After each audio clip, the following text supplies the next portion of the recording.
You've spelunked into the Mat Cave. Hello, everybody, and welcome into this week's episode of The Mat Cave. Thank you all so much for spelunking on by. This week, it was a different kind of Utah sports hat trick. We got 3 victories, but BYU was not playing, so maybe 4. Utah got the win against Wyoming. It was not pretty. It wasn't even close to pretty. But they got the job done, and I guess that's what matters. Utah State surprised me in beating Air Force. And then Real Salt Lake, they also surprised me. They beat Sporting Kansas City in that derby, or rivalry. Derby is what they call it across the pond if you want to sound smart to your soccer or football enjoying brethren or sisters. I lost my train of thought there. But yeah, Real Salt Lake beat Sporting Kansas City, which shocked me entirely. And I do not have a full review of Borderlands 4 at this moment in time, but I will have it ready for you for next week's program, so get ready for that. But here's a little teaser for you. It's awesome. All right, so before we get too far into things, please like, comment, subscribe, rate, review, updates, wherever it is, however you listen. Helps me out a ton. I say it every week, and I will continue to say it every week. Please continue to share this show. And I forgot to do my challenge the past couple of weeks, but I'll reignite it here. Share this program with at least one person that you think would enjoy it. Just one person. I don't need you to blast it on your socials for me. Just share it with one person. I think that'd be awesome of you. So thank you all so much. And now let's start things off with the Utes traveling up to Laramie, Wyoming randomly for a game against the Cowboys. And in the first half, it was anything but pretty.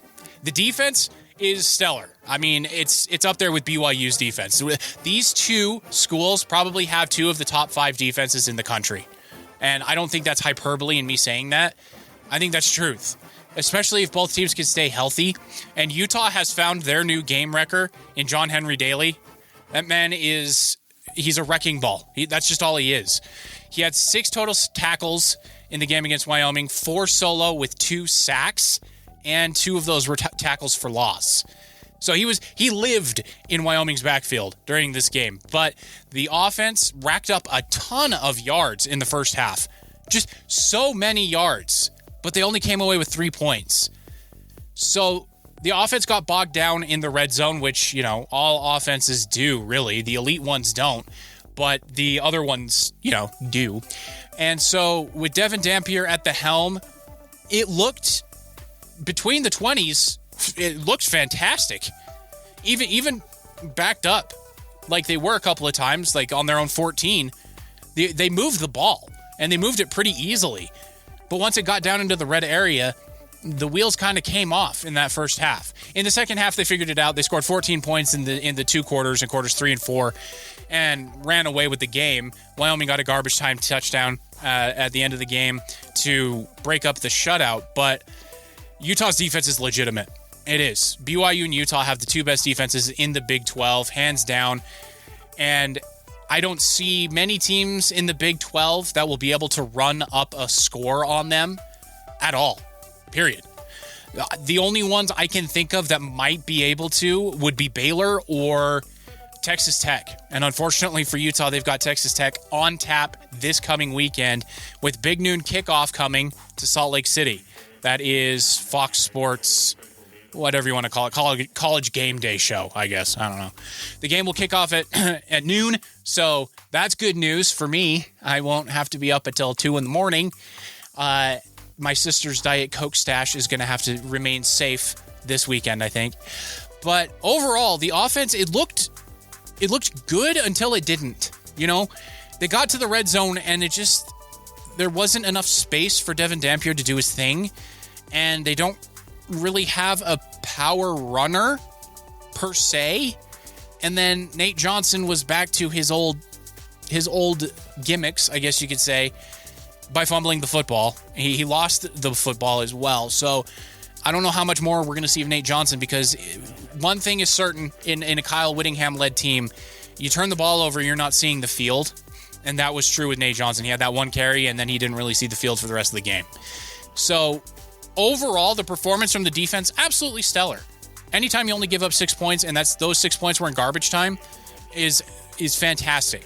The offense took a really long time to get going in the red zone. That's worrisome. And I kind of want to pat myself on the back here a little bit for my call out in my University of Utah football preview for this season, the kicking game. They handed the reins over to a true freshman, and he looked like a true freshman in this game. He hit all of his extra points, so 4 for 4 there, but he was 1 for 4 on field goal attempts. Yikes. That's game-losing stuff. So what's going to happen when it comes down to it and the Utes need a game-tying or go-ahead field goal? Your guess is as good as mine. And growing up being a BYU fan, crappy kicking games will give you heart palpitations, Utah. So get ready for that. But overall, the performance was stellar from the defense, good enough from the offense, and really poor from the special teams. They have a lot to clean up in this game, in this week before the huge game against Texas Tech. Texas Tech is coming in as the new favorite to win the Big 12. They've blown out all of their opponents. They've scored above 40 points in each game, running into Utah's defense that just does not give up points. They don't even really give up yards either. So this game is huge in the Big 12. It's huge. You can't understate it. It's season defining for Texas Tech, not for Utah. Utah has a few games where they win those games, it's resume building, and they finish the season with 1 loss. They're in the college football playoff. Texas Tech, not so much. Texas Tech has a pretty weak strength of schedule, at least when it comes to the Big 12 games. So looking forward for the Utes, as we look at their schedule, obviously, yes, we've got Texas Tech coming up this week. But as we move along through the rest of the season, there are a couple of games you want to circle on your calendar. Obviously, the Holy War. I mean, I don't need to say anything more than that. It's the Holy War. It's the most important game of the season in the state of Utah. I don't care. Both teams could be 0-7 going into the game. It's the biggest game of the season in the state of Utah. The game against Arizona State looking less important than it did at the beginning of the season. Arizona State, I don't think will be able to do anything against Utah's defense. I'm not sold on Sam Leavitt being an all-star, all-stud quarterback. The Heisman hype before the season is now gone, especially against that game against Mississippi State. So the Arizona State game, while not as big as it was preseason, still pretty big, and that's 2 weeks after the Texas Tech game. West Virginia, while looking really bad early on in the season, did beat Pitt, and they came back to beat them, but it was in Morgantown, West Virginia. So that's something to look out for both BYU and Utah. Utah has to travel to West Virginia after that Texas Tech game. So we're going to have to see. Utah has only given up a combined 25 points against UCLA, Cal Poly, and Wyoming. None of those teams will strike fear into the hearts of anyone across the country, but that's where we're at for the Utes. So this game against Texas Tech is going to be awesome. Rice-Eccles Stadium is going to be loud. It's going to be packed. Texas Tech has not really visited a stadium like that one in a little bit. So the home field advantage is always going to be there at Rice-Eccles, and we're going to have to see what happens at 10 a.m. on Fox. That's noon Eastern. And having Gus Johnson there is going to be a ball. I love watching Gus Johnson. He's just like a little kid watching football games and just reacting. So it's going to be fun. It's going to be a good game, and hopefully the Utes can pull it out. I'm just not sold on that offense. We'll have to see. Speaking of teams that I'm not sold on, Utah State came away with a victory. And there was an interesting call out from, I think it was the Salt Lake Tribune, about Bronco Mendenhall. He just doesn't lose to Air Force, and it's true. I think in his entirety of BYU, Virginia, and Utah State, and New Mexico now, I think he has a combined like 2 losses to Air Force. So I did not take that into my calculations, if you want to call them that, when I did my pick for this game. I thought Air Force was better than they were. Turns out I was incredibly wrong. And so Utah State comes away with 49 points in beating the Air Force Falcons 49-30 in Logan, Utah. Bryson Barnes is looking the part. He's walking the walk. He accounted for 5 total touchdowns against the Falcons, 3 rushing, 2 passing, no turnovers, which was his bugaboo last season as well as when he was with the Utes. So if he's figured that out, and he has found his 2 receivers, Braden Pegan and Brady Boyd, absolutely his 2 receivers moving forward. Security blankets, whatever you want to call them. Just throw the ball up there. They're going to find it. And with what the Aggies have coming up Vanderbilt notwithstanding. I could be absolutely wrong in my preview for the team. I could be.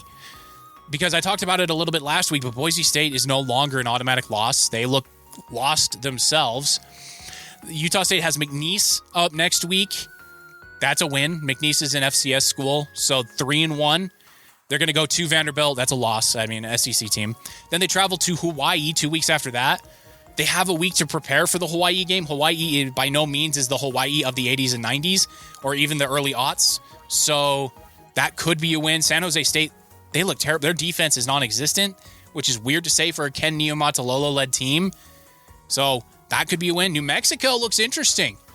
New Mexico blew out UCLA, which Ute fans know isn't that much to hang your hat on, but New Mexico could be a difficult one. They have to travel to New Mexico for that one.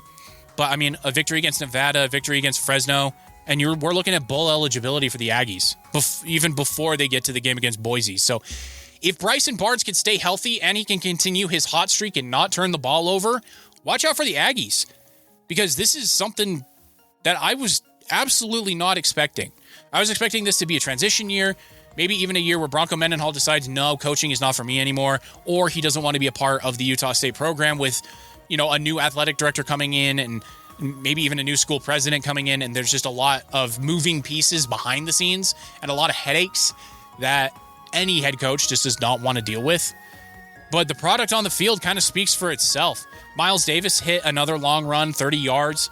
Even Javen Jacobs got a big one in there, 52-yarder. So the offense is looking pretty darn good. And the defense is what I was worried about. They did give up 30 points to Air Force. They gave up 20 points in the second half, so that's something that warrants watching. But John Miller, man, this guy is everywhere. Number 20 for the Aggies. If you're watching a Utah State game and they're on defense, look out for John Miller. This kid is legitimate. 16 tackles against the Falcons and 1 sack, 1 tackle for loss. Like, this guy, he's him for the Aggie defense. He really is. So that is another thing that I was telling everyone to kind of look out for before the season, was who's going to step up on the defense. I called out Ike Larson. He got suspended because Bronco's going to do what Bronco does. But John Miller is stepping in and taking over the mantle of the playmaker on that defense. And he's good. I don't think he's NFL good, but he is good. So the Utah State Aggies winning this one 49-30 was, I don't want to say a shocker, but it was a surprise to me. It was something I looked at the score and went, oh, especially after the first half. It was 14-10 at the half. I was thinking, all right, yeah, Air Force, if they could keep the ball, get that ball control, do what the academies do, then I think they have something. And to Utah State's credit, when they had the ball, they scored. They didn't really punt. They held the ball for only 21 minutes, almost 22. So they scored when they had the ball, which is what you need to do against Air Force or any military academy or option run, triple option run team. Did you know that there's actually 4 option offenses out there? Obviously, you've got the military academies. I know this is kind of an aside, but this is me wanting to educate you a little bit as well. Rice, the Owls, they run the triple option as well. So, and it's not Paul Johnson anymore. He retired. So, yeah, Rice runs the triple option too. I thought that was really fun. So, anytime you can watch a triple option offense, I think it's really an interesting offense to watch. It's not necessarily fun because it is the definition of 3 yards in a cloud of dust. But if you have a quarterback like Blake Horvath over at Navy, oh boy, or Carson Daly last year for Army, then you got something. You got a really fun offense. But anyway, I digressed. Utah State coming up next week. McNeese, that should be a victory. At Vanderbilt, that's definitely going to be a loss. Vanderbilt just beat the number 11 team in the country. Granted, they did knock out the starting quarterback for the number 11 team in the country, but they still won on the road against South Carolina. But, I mean, the schedule with how Utah State has looked against UTEP and Air Force, that's roughly the competition they've got coming up. So, I'm not going to say it could be a special year, but it could be a bowl eligibility year in year 1 for Bronco, which by any standard of recognition would be outstandingly done. And if they could sneak a couple of wins, it could be a Mountain West Championship game appearance. So, wow. Just wow. All right, so let's move it on along to Real Salt Lake now. Real Salt Lake kicked off MLS play again after the international break, and he's back. Diego Luna is back. He scored in the 40th minute against Sporting Kansas City. Took him a while to get back on the score sheet, but he's back. And whenever Diego Luna scores, it usually means good things for Real Salt Lake as a whole. So as far as the game is concerned, Real Salt Lake ultimately won this one 2-1. They technically scored 3 goals. Brian Vega scored an own goal when he was running back to cover a cross. It went off his knee into the net. Yeah, Anywho, Diego Luna has 10 goals on the season now, which is pretty neat. Other people are starting to score goals, though. Diego Gonçalves, Xavier Gozo, Russell, he scored a couple. So there is more goal-scoring threat-ish adjacent. Not anything that is on Diego Luna's level. But I'll eat crow. I thought he was going to be gone during the transfer window. He's still in the Clarton Cobalt, which is great news for Real Salt Lake's playoff hopes. But right now, as we look at the playoffs for the MLS, Real Salt Lake is still on the outside looking in. They are 10th in the Western Conference. Seeds 1 through 7 automatically make the playoffs, and then seeds 8 and 9 have a play-in game. If we look at the points, Real Salt Lake is 1 point behind San Jose, but they have 2 games in hand, meaning San Jose has played 30 games, Real Salt Lake has only played 28. So conceivably, if Real Salt Lake, and this is a big stretch, but if Real Salt Lake wins those 2 games in hand, that puts them at 40 points, which would put them above Colorado and San Jose, who are both at that 30 games played mark.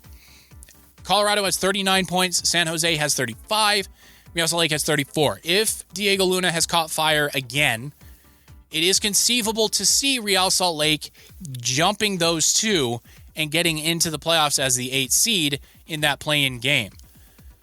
And when they get to that point, they're only a couple of points off of seeds 7 through 5. Right now, LAFC is in the 5th seed with 44 points, and Portland has 42 with Austin FC at 41. So it is very conceivable that Real Salt Lake could get there. Do I think they will? I'm going to go with my preseason prediction on this one and say no. The defense is too reactive. It's just not good defense, which is weird to say about a Real Salt Lake team, and especially a Pablo Mascheroni team. The past 2 seasons on defense have been terrible. Terrible. And in order to remedy that situation, they went and they bought attackers. Okay. Yeah, I mean, Real Salt Lake needed everything outside of Diego Luna, to be fair. And they decided to address the attack first. The attack didn't really get fixed because it was a winless August for the most part. Before the international break, that was sorely needed for Real Salt Lake. So as we move forward, I don't see them winning those games to get into the playoffs. I don't know where the goals will come from outside of Diego Luna. Diogo Gonçalves has been a massive disappointment for me the past year and a half since they brought him over. And the other guys, they're too big of unknowns. And they got them both from Sporting Kansas City, who are in 13th in the Western Conference now after their loss to Real Salt Lake. So overall, the performance from Real Salt Lake was encouraging for a lot of the game, but towards the end of that second half, it looked like they wanted to give away their lead, just with the way they refused to hold on to the ball, and they just absorbed the pressure of Kansas City. I did not like that. I don't like that style of play. I never have. I've never understood it. I've had multiple soccer fans try to explain to me why it's a good idea. I just don't. I don't know. I'm from the school of American football and the Joe Johnson school of defense, where you live by the blitz, die by the blitz, so you're always on the attack. And I don't like sitting back. I don't like going into cover 4. I don't like going into prevent defense or parking the bus, if we want to go into soccer analogies here. So, yeah, it really did look like Real Salt Lake wanted to give up that lead to Sporting Kansas City, but they didn't. Rafael Cabral, who just signed an extension with Real Salt Lake to keep him around for a couple more years, did make a couple of really good saves, which is necessary from your team captain and somebody that you just invested some money in. So that was good to see him starting to come into his own when it comes to this squad. But if we look at their record, they have 14 losses. And a lot of those losses were by a lot of goals. So it's either they win or they lose by a lot. And when they win, they win barely. Or they lose by a lot. And so that's where we're at with Real Salt Lake. I'm not encouraged by what I saw, but it was cool to see Diego Luna get back on the score sheet. The other goal was scored by Alexandros Katranis, our Greek left back. He got into the scoring as well. So moving forward, when we look at the schedule here, we've got LAFC in a very important game, but pretty much every game for the rest of the season is going to be very important. If Real Salt Lake can win the majority of their games, just like Yogi Berra would say, I'm sure, if you win, you're in. So that's where we're at with Real Salt Lake. Their destiny is very simple. You win, you're in. I mean, I guess you couldn't ask for anything more simple than that. I just don't see the team doing it. All right, let's move it right along to the Utah Mammoth. The rookie camp is done. The rookie showcase is thankfully over. The two games that the rookies played, they lost by a combined score of 13-4. And while you don't look at the scores for what you want to see from the prospects in these showcases and camp, boy, that's tough to swallow when as a fan base, when the team moved, and during the course of last season into this season, throughout the drafts and the off season, will Utah make a trade? Won't they? It's constantly drilled into our heads that Utah has a top 3 prospect pool. And yes, that is true. They have 6 first-round draft picks that have yet to graduate to the NHL. 6. So yes, the prospect pool is good, but it's not deep. It's top heavy, and that's what we saw. So when you look at teams like Colorado and Vegas, they have a lot of solid players that are not star quality in their systems, guys that will bounce back and forth between the NHL and AHL, even the ECHL and the AHL, your AAA and AA's there. Overall, I was encouraged by what was shown by Tidja Ginla. It looks like he is fully recovered from his hip surgeries, and he is good to go. All systems are go, green lights across the board. I think he's going to make the roster day one. And if he doesn't, that means he had a really bad camp. But I don't think he's going to have a bad camp. I think he's going to make the roster, and he's going to make some noise this season in those bottom six lines. Especially if he can play alongside an enforcer like Liam O'Brien or a heavy hitter like Brandon Tanev to kind of do that dirty work for him while he still gets up to speed at the NHL game and his body grows into an NHL body. I think he really could make a difference for the Utah team, especially getting into the playoffs. I think that is something very exciting to look forward to when we're talking about the Utah Mammoth. Other prospects to look out for: Maverick Lamoureux, 6'7" defenseman on the blue line there. He looked pretty good. He's going to be pushing for defensive slots. And if last season proved us anything, and how Bill Armstrong, the GM, attacked the offseason, it's that you cannot have enough defenseman depth. And so he did bring in Scott Petrinovich and Nate Schmidt. Nate Schmidt was the big, free agent signing. The big offseason move was JJ Peterka. But if we look at the bottom 6 and the bottom 4, respectively, for forwards and defensemen, there should be a lot of youth in there, I think. Dmitry Simashev, Artem Duda are pretty much ready to come up to the NHL. I think they're ready to graduate. Dmitry Simashev and Daniil But both won the KHL Cup, whatever you want to call it. The Putin Cup, I don't know.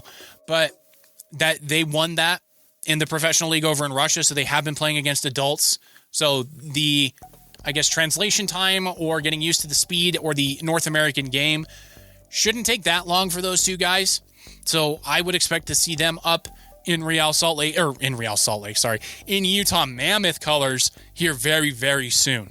So I'm very encouraged by what I'm seeing with the youth. There's plenty of veterans that GM Bill Armstrong could probably flip for some draft capital. And I don't mean like second or third round picks. I mean late in the draft, 6th, 5th round picks. But that's still something that he can then package again for a star should one shake loose, like a Kirill Kaprizov or a Connor McDavid. Those two guys' contracts are up at the end of the season. Neither of them are particularly close to signing a deal. I know the GM for Minnesota, Bill Guerin, has said that they're going to do everything in their power to re-sign Kirill Kaprizov. But we've heard that song and dance before from Colorado and from Carolina when it came to Mikko Rantanen. So I've got my antennas up, not just for the other show I do, but because this offseason coming up after this coming season is going to be crucial. Whether Utah makes the playoffs or not, there's still a little grace period here because it's the first season with an identity, with a logo. It's the first season with the first upgrades in place of the arena to get more seats. So there's still a little bit more grace period here.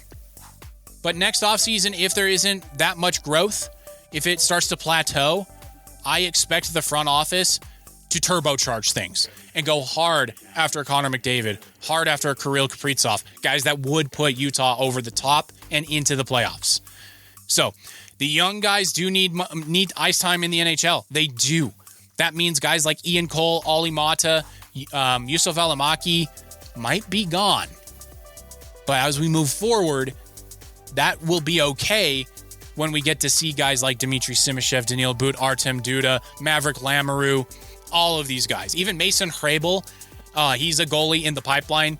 They are expecting him to be a stud between the pipes, and his timeline matches up perfectly with the contract that they gave to Karel Vejmelka. So GM Bill Armstrong is putting on a masterclass of how to build an NHL team.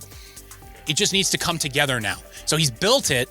Now he needs his coaching staff to put the pieces together so that we can see that finished product. And I'm very excited to see what's in store for the Utah Mammoth this season and beyond. Because unlike the Jazz, who kind of feel like they are in a rowboat with one oar, the Mammoth, they feel like they're on a jet ski by comparison. Where the Jazz just have a bunch of youth and they don't know what they're doing. There's no movement. There's no end goal. There's no really end game in sight. They're just collecting young guys and just kind of spaghetti on the wall. GM Bill Armstrong is proving, I have guys, I have a system, I have a vision, and I'm putting it together. And even though they didn't get the number 1 overall pick like they thought they should have a few years ago, they still got Logan Cooley. So there's still so much to be excited about at the Delta Center. It's just not the Utah Jazz. So there we go. Congratulations, by the way, speaking of Utah Jazz, to Lauri Markkanen and the Finnish basketball team playing in the Eurobasket tournament the past few weeks. They finished in the semifinals, so that's pretty darn cool for Finland. Not necessarily a basketball mecca. As we now know with hockey, they are a hockey mecca, but not basketball. So that's really cool. Good job for Lauri Markkanen and crew there. We'll see how long he lasts in a Jazz jersey because I know he's frustrated a little bit. But I think his frustration does not come from the losing so much as him not playing last year and those, I guess, made-up maladies that he had. The sniffles, hangnail, stubbed toe, it felt like was the injury report for Lauri so that he would sit out so the Jazz would lose. So as we move forward here, that's what we have to expect from the Utah Mammoth with the Utah Jazz. I just say avert your gaze. A team that is not trying to win does not deserve your attention. It does not deserve my attention, but I will tell you what's going on with them. And do not get SEG Plus, Smith Entertainment Group Media Plus, that subscription, because that gets you both Jazz games and Mammoth games. Just get Mammoth Plus. That gets you the Mammoth games that you can stream. There will be 75 games this year in the regular season to watch Utah Mammoth. So do that.